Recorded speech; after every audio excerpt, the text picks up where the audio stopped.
तेरी खुशबू मेरी चादर, तेरा तेवर मेरा जेवर, मेरा शेवा तेरा मसलक, व रफ़ाना लका ज़िक्रक। मैं अज़ल से तेरा प्यासा, न खाली हो मेरा कासा, तेरी वारी तेरा बालक, व रफ़ाना लका ज़िक्रक। अस्सलाम वालेकुम, आप देख रहे हैं माह रमज़ान के ख़ुसूसी ट्रांसमिशन और मैं मोहम्मद अरबाज़ ख़ान आपकी खिदमत में हाज़िर हूँ।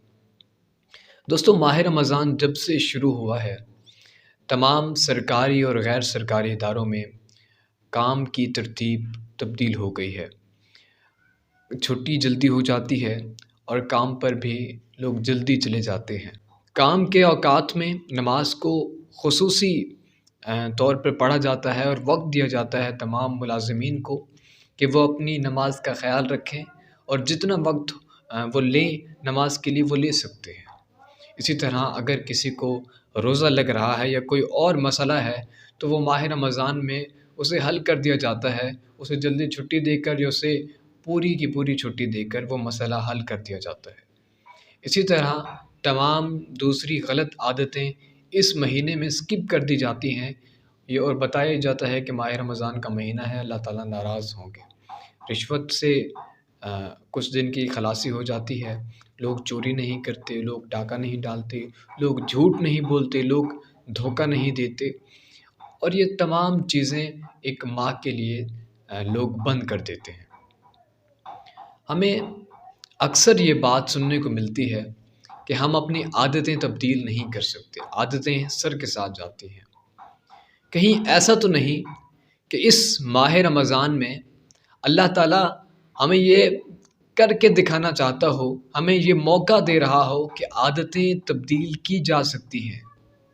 जिस तरह हमारी सब की आदतें माह रमज़ान में तब्दील हो जाती हैं, लेकिन अगर हम आदतें तब्दील करने वाले हों, लेकिन हम कब आदतें तब्दील करने वाले हैं? आज हम नमाज़ पढ़ रहे हों और कोई हमें गौर से देख ले तो हम अपने सजदे को मज़ीद तूल दे देते हैं, मज़ीद लंबा कर देते हैं ताकि वो हमें देखे और कहे कि ये बहुत बड़ा इबादत गुज़ार है। याद रखें कि जब खुदा ताला ने क़यामत के दिन पूछ लिया कि तुम अपनी रेगुलर नमाज में तो सजदा किया करते थे 10 सेकंड का, 15 सेकंड का, जब तुम्हें फ़लाँ आदमी देख रहा था तब तुमने अपना 15 सेकंड वाला जो सजदा था वो 30 सेकंड तक ले गए, तो मुझे ये बताओ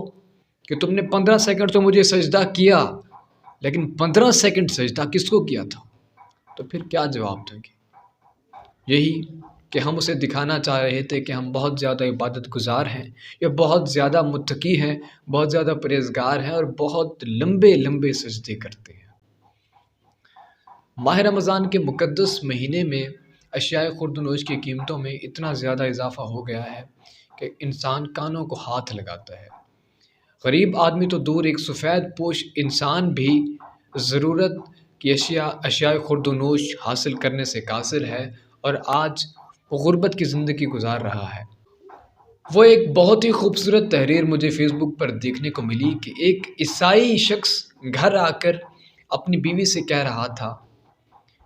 कि बेगम कुछ दिन सब्र कर लो, ये मुसलमानों का मुक़द्दस महीना गुज़र जाए, महंगाई फिर कम हो जाएगी और अशिया मिलना शुरू हो जाए। प्रोग्राम के सिलसिले को मज़ीद आगे बढ़ाते हैं और अपने मेहमान को दावत देते हैं। आज के मेहमान हमारे बहुत ही स्पेशल मेरे भाई, मेरे बहुत ही शफ़ीक इंसान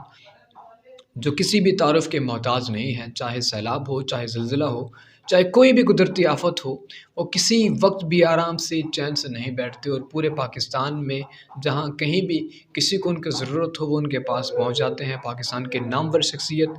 जनाब वसीम कुरैशी साहब, हम उनके बहुत शुक्रगुज़ार हैं कि उन्होंने हमें वक्त दिया। अस्सलामु अलैकुम वरहमतुल्लाहि वबरकातुहू। एक बात याद रख लें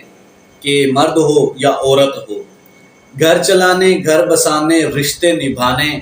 औलाद की अच्छी तरबियत करने, उन्हें अच्छी तालीम देने से बड़ा काम कोई नहीं है, इससे बड़ी जॉब कोई नहीं है, इससे बड़ा और अजीम मकसद कोई नहीं है। तो किसी भी तरह के मर्द या औरत का इंतखाब किया जाए, लेकिन इस तरह का शख्स होना चाहिए, पार्टनर होना चाहिए जो इन चीज़ों को समझता हो कि औलाद की अच्छी तरबियत, औलाद की तालीम और तरबियत और उसके साथ साथ रिश्ते निभाना, ज़िंदगी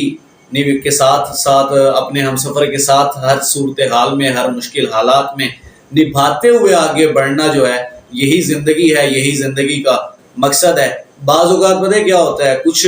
خواتین ہوتی ہیں وہ کہتے ہیں جی ہم اپنی زندگی میں یہ کرنا چاہتے ہیں، ہمارا بھی تو اپنا کوئی مقصد ہے، ہم بھی تو کچھ کرنا چاہتے ہیں۔ یا کچھ جو مرد حضرات ہیں وہ کہہ دیتے ہیں کہ جی صرف بیوی بچے تو نہیں رہ گئے، میری اپنی بھی خواہشات ہیں، میں بہت کچھ کرنا چاہتا ہوں، میں اپنی زندگی میں یہ کرنا چاہتا ہوں، یا میں اپنی زندگی میں یہ بننا چاہتی ہوں، میرے بھی تو خواب ہیں، یہ وہ فلاں۔ تو مجھے بڑی حیرت ہوتی ہے، ڈاکٹر اکبر علی صدیقی صاحب نے ایک دن ایک پوسٹ پر کہا تھا، کہنے لگے رشتے نبھانے، گھر بسانے سے بڑی بھی کوئی جاب ہو سکتی ہے؟ مطلب وہ خواتین جو کہتی ہیں کہ جی جاب کرنا اگر انسان کا پیشن ہو، بھائی اس سے بڑی جاب کوئی نہیں ہے،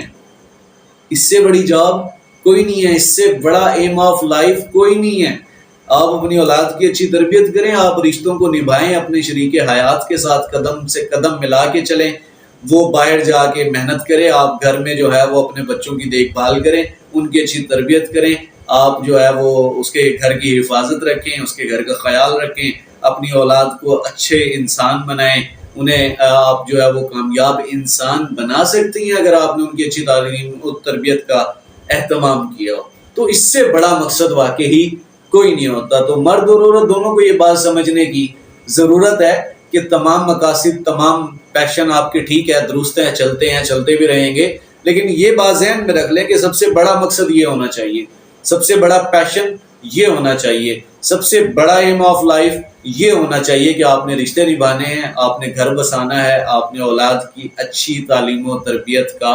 انتظام کرنا ہے، آپ نے بزرگوں کی قدر کرنی ہے، آپ نے رشتوں کو جوڑ کے رکھنا ہے، آپ نے گھر کو توڑنا نہیں ہے۔ میں کہتا ہوں کہ اگر آپ نے گھر کو اجاڑنا سیکھا ہے تو پھر تعلیم نہیں لی آپ نے، اگر آپ نے رشتوں کو توڑنا سیکھا ہے تو پھر آپ نے تعلیم نہیں لی، پھر آپ نے جہالت لی ہے، جس بھی تعلیمی ادارے سے لی ہے پھر آپ نے تعلیم نہیں لی۔ اگر آپ نے رشتوں کو نبھانا نہیں سیکھا، آپ نے ٹوٹے ہوئے رشتوں کو جوڑنا نہیں سیکھا،